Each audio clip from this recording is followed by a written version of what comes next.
नमस्कार, स्वागत है आप सभी का। मैं हूं हिमांशु और आप देख रहे हैं हलचल इंडिया। बेबाक खबर तेज असर। आइए नजर डालते हैं आज की खबरों पर। उत्तर प्रदेश के बिजनौर जनपद के झालू चौक इंचार्ज ने दुष्कर्म पीड़ित महिला के साथ रात गुजारने की गुजारिश रखी। पीड़िता ने एसपी से मिलकर दरोगा की शिकायत कर ऑडियो सौंपी है। एसपी ने महिला दरोगा से ऑडियो की जाँच कराई तो उसमें अमर्यादित बातें आने पर एसपी ने चौक इंचार्ज को निलंबित कर दिया। दरअसल बिजनौर जनपद के हल्दौर थाना क्षेत्र के कस्बा झालू की रहने वाली एक महिला ने हल्दौर थाने में 12 सितंबर को शोएब नामक व्यक्ति के खिलाफ उत्तराखंड के मसूरी में एक होटल में दुष्कर्म करने सहित कई धाराओं में केस दर्ज कराया था। वहीं इस केस की जांच हल्दौर थाने के झालू चौकी के इंचार्ज धर्मेंद्र कुमार गौतम कर रहे हैं। पीड़ित महिला बुधवार को एसपी कार्यालय पहुंची और एसपी नीरज कुमार जादौन से जन सुनवाई के दौरान मिलकर चौकी इंचार्ज पर गंभीर आरोप लगाते हुए शिकायती पत्र दिया। प्रार्थना पत्र में पीड़िता ने दरोगा पर आरोप लगाया कि दरोगा ने इसी केस की विवेचना के सिलसिले में 17 अक्टूबर को मसूरी बुलाया था। होटल के कमरे का रिकॉर्ड लेने और जाँच के बाद दरोगा उसे देहरादून लेकर आ गया। महिला का कहना है कि चौकी इंचार्ज ने शराब पी और कहा कि वह उसके साथ रहे और उसके साथ कमरे में रात गुजार ले तो वह केस में कार्रवाई कर देगा। वह किसी तरह वहां से बचकर देहरादून में ही अपने रिश्तेदार के पास चली गई। उसी रात चौकी इंचार्ज ने उसे फोन किया और उससे अश्लील बातें की। पीड़ित महिला ने इसकी रिकॉर्डिंग कर ली और एसपी ने इस पूरे मामले को गंभीरता से लेते हुए बातों की रिकॉर्डिंग एक महिला उप निरीक्षक से चेक कराई तो उसमें अमर्यादित बातें सामने आई। एसपी नीरज कुमार जादव ने आरोप को गंभीरता से लेते हुए झालू चौकी इंचार्ज धर्मेंद्र कुमार को तत्काल प्रभाव से निलंबित कर दिया और पूरे प्रकरण की जाँच आंतरिक संप्रेक्षक प्रकोष्ठ को सौंप दी है।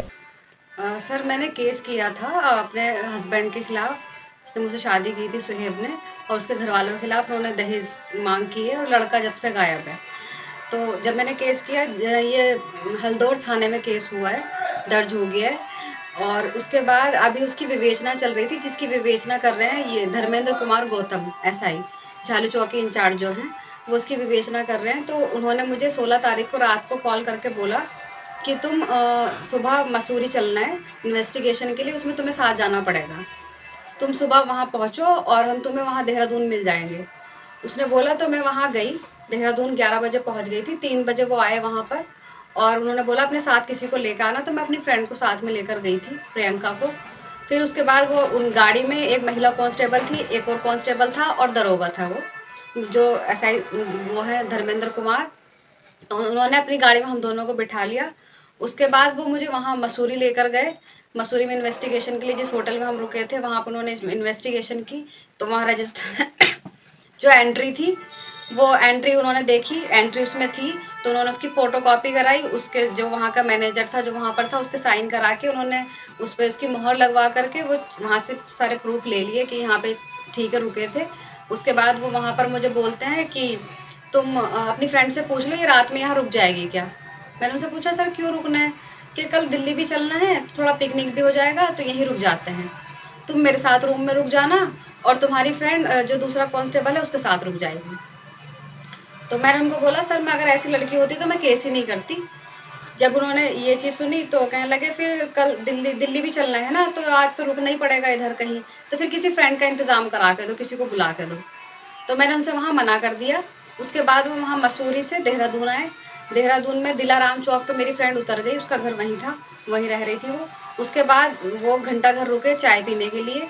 तो जो महिला कांस्टेबल थी और जो एक और कांस्टेबल थे सुजीत तोमर करके, हम चाय पीने के लिए घंटा घर में जो टी पॉइंट है वहाँ पर बैठे।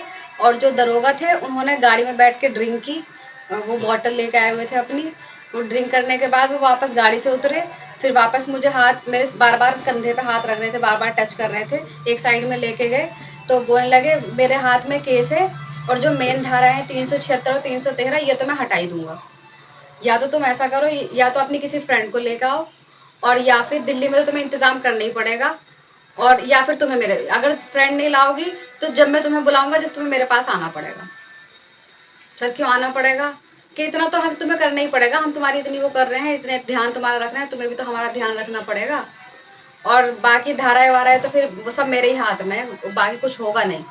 उसके बाद मैंने उनसे ये कह के मना कर दिया कि मेरी तबीयत ठीक नहीं है, तो मैं उनके साथ वापस यहाँ नहीं आई। यहाँ लाने के लिए साथ में बोल रहे थे कि साथ ही चलो घर पे, क्योंकि कल फिर दिल्ली जाना है। तो मैंने उनसे ये बोला कि मेरी तबीयत ठीक नहीं हो रही, मैं अपने चाचा के घर रुकूंगी, तो मैं कल आऊँगी, कल या परसों आऊँगी। उनको ये बोला, मैं अपने चाचा के घर गई। जैसे ही चाचा के घर गई उनकी व्हाट्सएप पे कॉल आई मेरे पास कि तुम पहुँच गई और तुम्हारे पास में कौन कौन है। तो मैंने बोला मेरी चाचा की बेटी है और मेरी चाची खाना बना रही है। अच्छा रिकॉर्डिंग तो नहीं कर रही हो।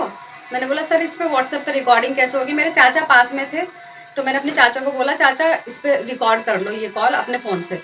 तो उन्होंने वीडियो बनाई है, उस कॉल पे रिकॉर्ड की है। तो उसमें भी वो वही चीज़ बोल रहे हैं कि झालू में अपनी कोई फ्रेंड लेके आओ अपने साथ। तो मैंने उनको बोला सर मेरी झालू में कोई फ्रेंड नहीं है, मेरी सारी फ्रेंड्स की शादी हो गई है और सब अपनी अपनी ससुराल में है। तो सब ससुराल में, तुम कहाँ हो? मैंने बोला मैं अपने घर हूँ। तो फिर वो तो फिर तुम्हें आना पड़ेगा, अगर फ्रेंड नहीं आएगी तो तुम्हें आना पड़ेगा मेरे पास जब भी मैं बुलाऊंगा। तो झालू में आके टाइम दो मुझे। ये और नवंबर दिसंबर से है, दिसंबर से ये चीज़ें चल रही हैं। शादी के कुछ समय बाद से ही? हाँ, शादी के कुछ समय के बाद से सब चीज़ें चल रही हैं। और यहाँ पर फिर रिपोर्ट नहीं हो पाई थी मेरी। वो उसका जो मामा है वो मुझे बार बार जान से मारने की धमकी देता है। अभी 15 सितंबर को जिस दिन मेरे 161 के बयान थे, उस दिन भी उसका मामा यहाँ आके, जो यहाँ के चेयरमैन हैं उनके पास आके उसको दरोगा को कॉल की थी। जब मेरे 161 के बयान थे मेरे सामने ही कॉल आई थी कि वो आए हुए हैं। फिर दरोगा उनसे मिला है, उनसे जो भी है। उसके बाद उसके मामा मुझे यहाँ झालू में मिले थे और फिर वही बोल रहे थे कि दरोगा को तो हमने देख लिया है, केस वेस तो बनेगा नहीं और बाकी वापस लेना, नहीं तो जान से मार देंगे। हल्दौर थाने में मैंने शुरू में तो मार्च में लिखवाया था, लेकिन मार्च में मेरा कोई यहाँ पे कोई कार्रवाई नहीं हुई थी। तो अभी मैं फिर एडीजी के पास गई थी बरेली जोन में, तो उन्होंने मुकदमे के लिए किया था। तो ये अभी सितंबर में ही मुकदमा हुआ है। 12 सितंबर 2023 को एक महिला ने हल्दौर थाने पर अपने ससुरालजनों के विरुद्ध दुष्कर्म, दहेज उत्पीड़न आदि धाराओं के अंतर्गत एफआईआर दर्ज कराई थी। इसकी विवेचना उप निरीक्षक धर्मेंद्र गौतम द्वारा की जा रही थी। कल इस महिला ने जनसुनवाई के दौरान मेरे सामने उपस्थित होकर एक प्रार्थना पत्र दिया था, जिसमें उन्होंने उप निरीक्षक धर्मेंद्र गौतम के विरुद्ध आरोप लगाए थे तथा एक ऑडियो रिकॉर्डिंग उपलब्ध कराई थी। ऑडियो रिकॉर्डिंग की जाँच कल मेरे द्वारा एक महिला उप निरीक्षक से कराई गई। ऑडियो रिकॉर्डिंग में उप निरीक्षक धर्मेंद्र गौतम द्वारा अमर्यादित बातें कही गई हैं। इन बातों का तत्काल संज्ञान लेते हुए उप निरीक्षक धर्मेंद्र गौतम को मेरे द्वारा निलंबित किया गया है तथा इनके विरुद्ध आंतरिक सब परीक्षा प्रकोष्ठ को जांच सौंपी गई है। जांच उपरांत इनके विरुद्ध नियमानुसार वैधानिक कार्रवाई की जाएगी। वक्त हो चला है आप सविता लेने का। कल फिर होंगे हाजिर कुछ नई और ताज़ा खबरों के साथ। तब तक के लिए दीजिए हमें इजाजत। नमस्कार। देखते रहिए हलचल इंडिया, बेबाक खबर तेज असर।